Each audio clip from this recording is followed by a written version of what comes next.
우리가 지난 금요일 날 제가 설교 시간에 그 주일 오전 예배 시간에 그 김철기 선교사님에 대해서 그분과 그의 사모님에 대해서 한두 번 그렇게 예화에 등장한 적이 있었는데, 여러분 지난 금요일 날 드디어 그분의 얼굴을 화상을 통해서 보셨고, 산사석의 첫 번째 시간을 참 은혜 중에 마치게 되었습니다. 아마존 선교지에 갔더니 너무 냉랭하더라.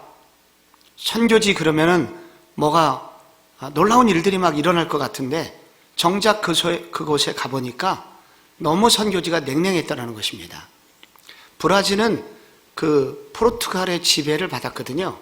그래서 이미 천주교가 한때 그 이곳저곳에 천주교 교회들이 막 많은 성당들이 세워졌습니다. 여러분이 지난번 브라질 월드컵 있을 때 거대한 예수상이 상파울로 그 언덕 위에, 도시 언덕 위에 있는 것을, 거대한 예수님의 상을 보셨을 겁니다. 그 말은 이 브라질 땅에 한때 천주교가 휩쓸고 지나갈 정도로 굉장한 일이 있었던 것입니다. 그런데 이랬던 이제 브라질이 이제 예수 믿는 사람이나 혹은 그 천주교 캐톨릭도 쇠퇴의 일로에 접어들고 있는 그런 시기에 이분이 브라질에 간 것이고, 그 브라질 땅에 갔더니 냉랭한 거예요. 그래서 교회도 세우고 신학교도 세웠지만은 너무나 냉랭했습니다. 그래서 이분이 했던 기도가 있었다고 그러죠. 주님, 저를 데려가시든지 부흥을 주시든지 하십시오. 11년을 기도를 했습니다. 끈질기게 기도를 한 것이죠. 그러다가 2010년도에 이 신학생들을 밀림 속으로 집어넣었습니다. 가서 각자의 기도 자리를 만들어라. 그래서 이분들이 나무를 벤 그 자리 위에 올라가 가지고 기도를 시작하게 되었고, 그때 이곳저곳에서 괴성이 터져나오게 됐는데, 그것이 바로 그들의 죄를 깨닫게 하시는 성령님의 급습이었습니다. 그 성령님의 급습을 받고 그들이 창에 찔린 듯이 괴성을 지르고 죄를 토설하기 시작했습니다. 그래서 그 부흥이 온 밀림 속으로 들어갔던 신학생들에게 임하게 되었습니다. 그래서 우리 1980년대 초까지 우리 한월산 기도원에서 일어났던 비슷한 일들이 전 신학생들에게 임하게 된 것입니다. 그리고 그분이 도시에서 세워서 섬기고 있는 이런 성도들을 데리고 신학생 채플에 참여시켰더니 그들도 또한 이 성령의 충만함을 체험하게 되면서 그 선교사님이 사역하는 그 검은강 유역에, 아마존에서 가장 어두워서 들어가기가 무서워서, 그리고 낮에도 너무나 울창해서 색깔이 다 검게 보이는 거예요. 물 색깔이. 그래서 검은강인데, 그 가장 무서운 그 검은강 지역에 부흥이 일어나게 된 것입니다. 오늘 그래서 그 땅에 열리지 않던, 수십 년 동안 한 번도 태어나서 망고나무가 있었지만 열매가 열린 적이 본 적이 없었던 그 땅에 망고나무의 열매가 맺혔는데, 그 열매가 얼마나 많은지 나무가 휘어질 정도로 엄청난 망고 열매가 열리게 되었노라고 그런 고백을 우리가 들었습니다. 저는 이 간증을 다시 한번 들으면서 부러웠습니다. 그리고 이렇게 생각했습니다. 주님, 이 땅의 한국교회에도 이런 부흥의 날은 올 수 있겠습니까? 다시 한국교회에도 부흥이 올 수 있겠습니까? 우리도 한때 부흥을 했지만은 우리 한국교회에도 다시 이런 일이 있을 수 있겠습니까? 이렇게 많은 비난과 공격을 받고 성도들이 교회도 못 오는 시간이 됐는데 정말 한국교회에 부흥이 올 수 있겠습니까? 그리고 우리 개인적으로도 우리 한 사람 한 사람이 신앙을 지켜낼 수 있겠습니까? 지켜내는 것을 넘어서 누군가를 복음을 전하는 이 복음 부흥이 일어날 수 있겠습니까? 라는 질문을 던지게 되면서 또한 이 선교사님의 얘기를 들으면서 가능하지 않겠나? 이렇게 누군가 기도의 자리가 있고 그리고 끈질기게 주님 앞에 기도하고 매어 달리는 사람이 있다면 이 땅에도 이런 일은 일어나지 않겠는가? 이게 어떻게 브라질 땅에만 있을 수 있겠습니까? 우리에게도 일어날 수 있으리라고 저는 믿습니다. 여러분, 오늘 저희들이 성전 미문 앞에 여기 한 장애인이 치유를 받고 그 40살이 넘은 사람이 고침을 받았으니 얼마나 많은 사람들이 놀랬겠어요. 사람들이 몰려들었고 그래서 베드로의 설교가 진행이 됩니다. 여러분, 그런데 베드로가 이렇게 얘기합니다. 여러분, 이 사람이 회복이 됐습니다. 이 사람의 몸이 복구가 됐습니다. 이 사람이 치유를 경험했습니다. 몸만 치유된 게 아니라 마음의 치유와 사회적 치유도 됐습니다. 근데 여러분, 이것은 이 사람만의 얘기가 아닙니다. 여러분들에게도 이런 일이 일어날 수 있습니다. 그게 19절에 나옵니다. 베드로가 긴 설교를 하면서 그러므로 너희가 회개하고 돌이켜 너희 죄 없이 함을 받으라. 이같이 하면 새롭게 되는 날이 주 앞으로부터 이를 것이요 라고 되어 있습니다. 여기 새롭게 되는 날, 이게 나오죠? 헬라어로 이렇게 씁니다. 아납숙세오스라는 이 단어인데 이 단어가 바로 호흡의 회복, 신선한 공기를 다시 호흡함으로써 다시 회복되는 것을 말합니다. 우리가 1970년대까지, 80년대까지 우리 서울에도 연탄을 피웠습니다. 지금도 연탄을 피우는 곳이 서울에 남아 있습니다. 그런데 보편적으로 70년대 전부 다 연탄을 뗐어요.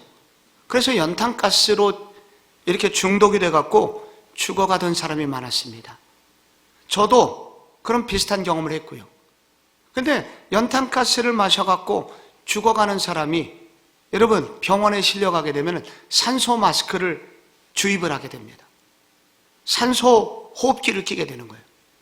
바로 그때 신선한 공기가 그 사람 속으로 들어가게 되면서 그래서 그 사람이 다시 숨을 쉴 수 있게 됩니다.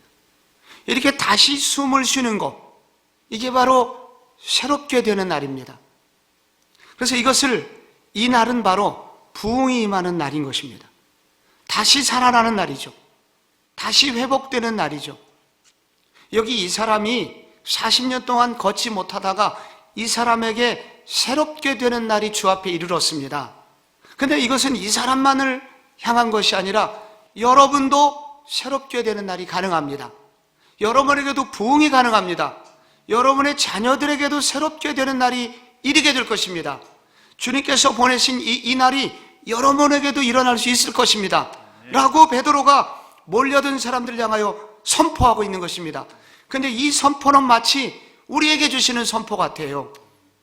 우리 한국교회도 새롭게 되는 날이 일어날 수 있을 것이다. 여러분의 날도 새롭게 될 것입니다. 라는 약속처럼 들립니다. 여기 한 사람의 치유가 내국인 유대인들에게, 디아스포라 유대인들에게 뿐만 아니라 지금 내국인 예루살렘 유대인들에게 이 부흥의 불길이 옮겨붙고 있는 계기가 되는 장면입니다. 여러분, 오늘 이 본문에 이 땅에 다시 부흥이 임하려면 나만이 아니라 옆에 있는 사람까지 새롭게 되는 일로 부흥의 불씨가 옮겨붙는 일이 생기고 있고요. 옆 사람에게 옮겨붙고 나중에 예루살렘 전체와 유대 땅 전체가 부흥의 불길이 옮겨붙게 되는 것을 여기 보여주고 있는 것입니다. 여러분, 이 땅에도 부흥이 임했으면 좋겠습니다. 여러분, 오늘 본문에 무슨 일이 벌어지고 있는지 보십시오. 성전 미문 앞에 신체 장애인이 있었습니다. 근데 40년 동안 못 걸었어요. 근데 여러분, 이 사람이 어디에 있었냐면 성전, 예루살렘 성전 앞 중에서도 보통 8개에서 12개의 문이 있었습니다. 성전에 들어가려면. 근데 그 중에서도 가장 아름다운 문, 그게 미문이었어요. 그래서 이름이 미문입니다. 그런데 이 예루살렘 성전은 헤롯이 80년 걸려서 짓고 있었습니다.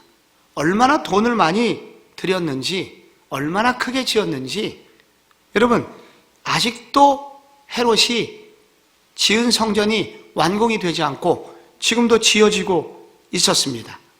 거기에 대제사장과 많은 제사장들에 의해서 날마다 양들을 잡아서 제사를 드리고 있었는데, 바로 이 성전 앞에 거지가 있었고, 이 사람은 40년 동안이나 걷지 못하고 있었다는 것입니다.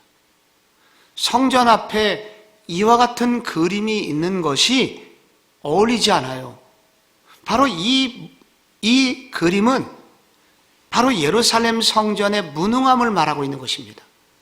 예루살렘 성전이라고 있었지만은 여기서 수많은 양들을 잡아서 날마다 제사가 드려지고 있었지만은 백성들의 죄와 백성들의 고통이 전혀 해결되지 않고 있었다는 것입니다. 40년이 지났지만은 어떤 변화도 일어나지 않고 있었다는 거예요. 여러분, 성전은 무슨 기능을 하는 겁니까? 성전이 왜 있는 것입니까? 성전에서 제사가 드려질 때 백성들의 죄가 씻어지면서 그 구약의 핵심은 죄가 해결되면서 몸의 회복도 되고 삶의 전체에 하나님의 축복이 흘러가도록 하는 일이 성전에서 해야 되는 일입니다. 근데 예루살렘 성전의 제사들이 너무 변질되어 있었습니다. 진실은 다 사라져버렸습니다. 그래서 하나님의 영광이 떠나버리게 된 것입니다. 그때 예수님께서 이렇게 말씀하셨습니다. 이 성전을 헐어버려라. 내가 사흘 만에 이 성전을 세우리라. 이것은 자신의 육체를 두고 하신 말씀이러라. 십자가에서 돌아가셔서 사흘 만에서 부활하셔서 이제 진짜 성전이 되실, 진짜 성전은 바로 나다, 내가 성전이다 라고 말씀하시는 예수님의 선언이었습니다.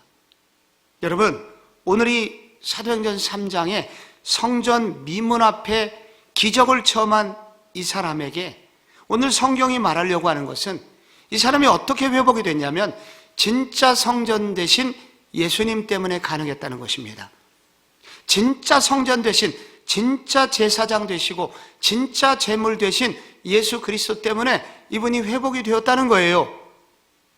여러분, 19절을 다시 한번 보실까요? 그러므로 너희가 회개하고 돌이켜 너희 죄 없이 함을 받으라.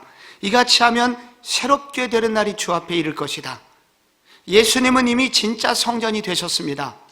그런데 우리 모든 성도들이 해야 될 일이 있다는 거예요. 그 진짜 성전 되신 그분 안에 들어가서 그분을 의지하고 해야 될 일이 있다는 거예요. 뭘까요? 회개하고 돌이켜 죄사함을 받으라. 여기 회개하고 돌이켜 비슷해 보입니다만은 다릅니다. 회개하는 거하고 돌이키는 거하고 무슨 차이가 있을까요? 여기 회개하는 것은 가던 방향이 잘못되었음을 알고 돌이키는 것입니다. 유턴하는 것입니다. 이게 회개하는 거예요. 여러분 잘못 가고 있습니다. 유턴하세요. 라는 게 회개하는 것입니다. 여기 돌이켜라는 단어는 유턴을 한 다음에 주님과 함께 다른 방향을 가는 것입니다. 그래서 이 말은 믿음으로 살겠다고 결단하는 것이고 믿음으로 살아가는 것입니다. 바로 진정한 회개에는 여기 회개하는 거와 돌이키는 것에 다 들어있는 것입니다. 그때 무슨 일이 임합니까? 죄사함이 임하게 됩니다. 죄사함의 감격이 임하게 됩니다. 죄사함의 확신이 들면서 우리 가운데 성령은 임재하시고 그 성령님은 우리가 전혀 알 수 없는 신비로운 힘을 주신다는 것입니다. 이때 부흥이 온다는 거예요.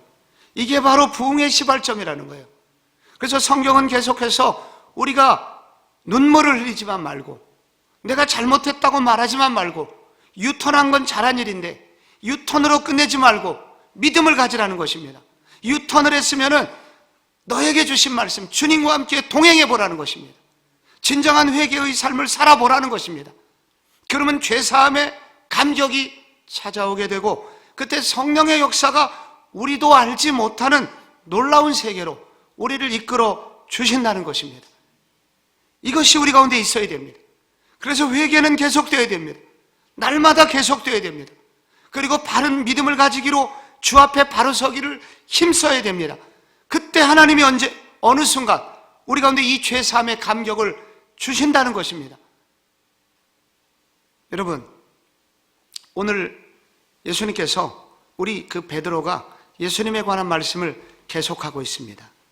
20절에 보면은 또 주께서 너희를 위하여 예정하신 그리스도 곧 예수를 보내시리니 하나님이 영원전부터 거룩한 선지자들의 입을 통하여 말씀하신 바 만물을 회복하실 때까지는 하늘이 마땅히 그를 받아들이라.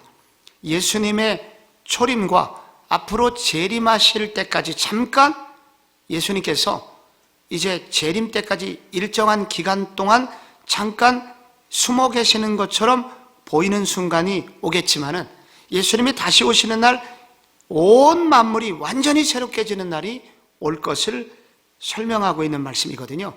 근데 여기서 우리 주님께서 이 땅에 초림하셨을 때 처음 오신 것이 바로 예정에 의해서 이렇게 됐다고 말하고 있습니다. 여러분, 예수님이 이 땅에 오셔서 구원 사역을 완성하시는 것은, 완성하셨고 앞으로 완성하실 것은 오래전부터 예언된 내용이었다는 것입니다. 이것은 여기 하나님이 우리에게 이런 것을 예정하셨다고 말씀하시는 것은 매우 중요한 의미를 가지고 있습니다. 그것은 즉흥적으로 일어난 일이 아니라는 것입니다. 하나님께서 나 한 사람이 구원되기까지 우연히 내가 구원받은 것이 아니라 이것은 오래된 주님의 계획 가운데 이루어졌다는 거예요. 이게 예정하신이라는 단어 속에 들어있는 것입니다. 그래서 에베소서 1장 4절에 보면은 곧 창세전에 그리스도 안에서 우리를 택하사 우리로 사랑 안에서 그 앞에 거룩하고 흠이 없게 하시려고 라는 말씀이 나옵니다. 베드로와 바울이 같은 내용을 전하고 있습니다. 우리를 구원하셔서 거룩한 하나님의 자녀가 되게 하시기 위해서 하나님은 예수님이 이 땅에 오시도록 예정하셨습니다 라고 나오고 있습니다. 성경에 이와 같은 예정에 대한 말씀이 많이 나옵니다. 예정이 중요하다는 거예요. 그런데 예정이 왜 중요할까요? 우리를 예정하셔서 구원하셨다는 것은 우리의 구원이 하나님의 깊은 묵상을 통해서 나오셨다는 것을 말하고 있기 때문입니다. 어떻게 하면 이 백성들을 구원할 수 있을까? 라고 하나님의 오랜 묵상과 그 묵상의 결과 계획하심을 통해서 하나님의 구원은 시작되었다는 것입니다. 여러분, 하나님은 어떤 분입니까? 지혜의 왕이잖아요. 지혜를 만드신 분이지 않습니까? 그런데 그 지혜로우신 그분이 깊은 묵상을 하셨고, 그리고 그분이 오랫동안 계획하셔서 만들어서 시작하셨다는 것입니다. 그러니 그 계획이 얼마나 철저하며 그 계획이 얼마나 완벽할까요? 이분은 또한 오래 준비하신 것입니다. 당장 준비한 게 아닙니다. 여러분, 주부들이 설렁탕을 끓일 때 준비된 재료로 며칠간 이제 군에서 휴가 나올 아들을 생각하면서 여러분 뼈다귀를 곱니다. 그래서 나온 국물을 가지고 설렁탕을 만들어요. 곰탕을 만들어요. 여러분, 이런 국물의 맛을 보신 적이 있습니까? 방금 냉장고에서 꺼내가지고 데워서 먹는 설렁탕과 여러분 이렇게 3박 4일을 이렇게 끓여서 나온 설렁탕의 맛이 어떻게 같을 수 있겠습니까? 우리 주님께서 오랫동안 준비하셨다는 겁니다. 그래서 이 구원의 맛은 달라요. 이 사랑의 농도는 다르다는 것입니다. 그래서 주님께서 창세전에 우리를 선택하시기 위해서 예수님을 이 땅에 예정의 과정을 통해서 예수님을 보내주셨다는 것은 여러분, 이 예수님을 여러분이 믿으셨다면, 이 예수님이 그런 오랜 계획을 통해서 우리에게 오셨다면 그 사랑이 얼마나 큰지를 믿으라는 것입니다. 이 말은 또한 이분이 이와 같은 사랑을 가지고 우리 가운데 오셨다면 앞으로 우리의 문제를 어떻게 다루실 것인가, 앞으로 내 인생은 어떻게 인도하실 것인가 생각해 보라는 거예요. 그런 오랜 준비와 사랑을 가지고 우리 가운데 찾아오신 분이라면 그것을 기초로 하여 앞으로 어떻게 살겠는가? 이것은 우리가 믿음을 가지고 더욱 견고한 믿음을 가지고 살아가야 되지 않겠는가? 그분의 사랑이 이토록 견고하고 이렇게 계획이 철저하신 방법을 통해서 난 사람을 구원하셨다면 나를 향한 계획이 얼마나 놀랍겠는가? 내 앞으로의 일도 책임져 주시지 않겠는가? 이것을 믿을 때 우리는 믿음으로 살게 되고 그리고 믿음으로 행동하게 되고 그 결과 부흥이 가능하다는 것입니다.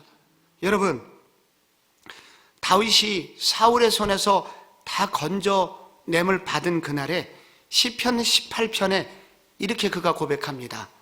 나의 힘이 되신 여호와여, 막 그렇게 고백하다가 내가 주를 의뢰하고 적군을 향해 달리며 내 하나님을 의지하고 담을 뛰어넘나이다. 여러분, 이게 무슨 말입니까? 그동안 도관에 든 쥐 같은 상황에서도 사울의 매서운 모든 추격에서도 우리 주님이 놀라운 방법으로 여러 차례 구원함을 얻은 것을 보니까 나라는 존재가 어떤 존재구나, 나를 향한 하나님의 계획이 이랬었구나, 그래서 나는 이제부터 주님을 의지하고 적군을 향해 달려가겠습니다. 주님을 의지하고 담을 뛰어넘겠습니다. 내게 나를 향한 도전이 많이 온다 하더라도, 나에게 거대한 담이 있다 하더라도 주님을 의지하고 넘어갈 수 있음을 믿습니다. 나는 전진하겠나이다. 이와 같은 용기가 다윗에게 생기게 되었다는 것입니다. 사랑하는 성도 여러분, 여러분을 향한 하나님의 사랑은 예정되신 사랑이심을 여러분 믿으시기 바랍니다. 여러분, 즉흥적인 사랑이 아니라 오랫동안 준비된 사랑, 철저히 계획된 사랑이었고 그 완벽한 사랑으로 내가 구원받았다면 그 사랑을 의지하여 앞으로 도전하는 삶을 살아가라는 것입니다. 믿음의 모험을 하라는 것입니다. 믿음으로 전진하라는 것입니다. 여러분, 그래서 여러분의 삶에도 믿음으로 모험하고 믿음으로 도전하고 여러분의 삶에 부흥의 역사가 일어나기를 바랍니다. 여러분, 이 오늘 베드로의 설교의 뒷부분 마지막은 선지자에 관한 말씀이 나옵니다. 23절부터 쭉 읽어보면은 선지자라는 말이 18절부터 이 오늘 본문 끝날 때까지 6번 나오고 있습니다. 예수님은 구약시대에 많은 선지자들이 예언을 했는데 바로 그 선지자들이 진짜 선지자가 앞으로 오실 거다, 그 선지자의 말을 들어라 라는 예언의 말씀이 지금 본문의 뒷부분에 6번 강조가 되고 있습니다. 예수님이 참 선지자라는 거예요. 구약시대에 3대 지도자가 있었거든요. 왕, 제사장, 선지자. 왕은 정치적인 리더였고 제사장은 제사를 통하여 하나님께로 인도하는 제의적 리더였고 선지자는 그러면 무슨 일을 했을까요? 선지자는 하나님의 뜻을 받아, 하나님의 말씀을 받아 백성들에게 알려주는 역할을 하였습니다. 그런데 이 선지자들이 주로 여러분이 알고 있는 선지자 그러면은 엘리야나 엘리사, 이사야나 예레미야, 다니엘, 이런 사람들이 다 선지자들입니다. 그런데 이 선지자들이 주로 언제 활동했냐면은 영적으로 어두웠던 시대, 왕이 있었지만은 왕이 제 역할을 못하던 시대, 백성들이 죄 가운데서 깊이 빠져서 빠져나오지 못하고 우상숭배하던 시대, 이런 시대에 선지자가 나타났고 그 선지자들이 하나님의 말씀을 받아 백성들에게 전하면서 그 어둠 가운데 있는 백성들에게 이게 바른 길입니다 라고 진리를 알려주고 바른 길을 제시하고 우상에서 돌이켜 하나님께로 향하게 하고 그리고 바른 삶을 살도록 하여 주었습니다. 그래서 여러분, 이 선지자는 바로 어떤 사람이냐, 이렇게 말할 수 있습니다. 어둠 속의 가로등과 같은 그런 사람입니다. 난파 직전에 선원들에게 등대 같은 사람입니다. 바로 이것이 바로 선지자들의 삶입니다. 이 선지자가 나타나서 진리의 말씀을 전해 주었기에 백성들에게 길이 보이게 되었고, 그들이 잘못된 길에서 시간 낭비했음을 깨닫고 주님께로 돌아오는 부흥의 역사가 일어날 수 있게 되었다는 것입니다. 그래서 23절에 이런 구절이 있습니다. 그 선지자의 말을 듣지 않은 자는 멸망을 받으리라. 그런데 그 선지자, 여기 영어에 the prophet, 그 선지자라고 나와 있습니다. 그 선지자는 누구냐면 구약의 모든 선지자들이 앞으로 올 진짜 선지자가 있다고, 그 선지자를 의지해야 된다고 라고 모든 선지자가 바로 한 사람을 가르쳤습니다. 여러분, 그분이 바로 예수님입니다. 그래서 예수님이야말로 참 등대가 되십니다. 예수님이야말로 참 어둠 속에서 우리를 건져내는 그 밀림 속에서 유일한 길이 되십니다. 그분이 바로 참 선지자라는 거예요. 그런데 여러분, 이 선지자는 다른 선지자와 구약의 다른 선지자와 차이점이 있다고 22절에 나와 있습니다. 모세가 말하되 주 하나님이 너희를 위하여 너희 형제 가운데서 나 같은 선지자 하나를 세울 것이니 너희가 무엇이든지 그의 모든 말을 들을 것이라. 모세는 말하기를 나와 같은 선지자 하나가 일어날 것이라고 말하거든요. 모세는 구약의 다른 선지자들과 전혀 다른 점이 있습니다. 그건 뭐냐면은 이스라엘 백성들을 바로 바로의 포로가 되어 있는 그들을 노예 생활로부터 해방시키고 출애굽시킨 것입니다. 그래서 예수님이라는 분은 매우 독특한 선지자인데 죄와 사탄의 포로가 된 백성들을 자유케 하는 선지자로 오신다는 것입니다.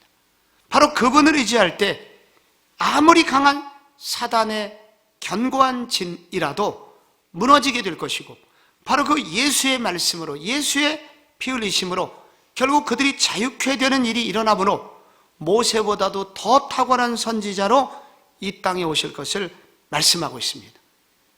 또 하나, 여러분, 선지자에 대해서 말할 때 예수님에 관해서 복음서 마태복음 12장 41절을 잠깐 소개하겠습니다. 심판 때에 니느웨 사람들이 일어나 이 세대 사람을 정죄하리니 이는 그들이 요나의 전도를 듣고 회개하였음이거니와 요나보다 더 큰 이가 여기 있느니라. 여러분, 요나 선지자가 물고기 뱃속에 들어갔다가 3일 만에 나와서 부활한 그의 여러분 간증을 듣고 선포를 듣고 12만 명 니느웨 사람들이 여러분 가슴을 찢고 옷을 찢고 대부흥, 회개가 일어나서 대부흥이 일어났다면, 여기 요나보다 더 크니 이 죄와 사단의 모든 권세를 무력화시키기 위하여 돌아가셨다가 부활하신 예수님이 여기 계신데, 이 예수님 앞에 우리가 바르게 반응한다면 니느웨의 부흥과 비교할 수 없는 부흥이 우리에게도 일어나지 않겠는가? 라고 도전하고 있는 것입니다. 사랑하는 성도 여러분, 우리에게도 부흥은 가능합니다. 주님은 우리에게 부흥을 주실 것입니다.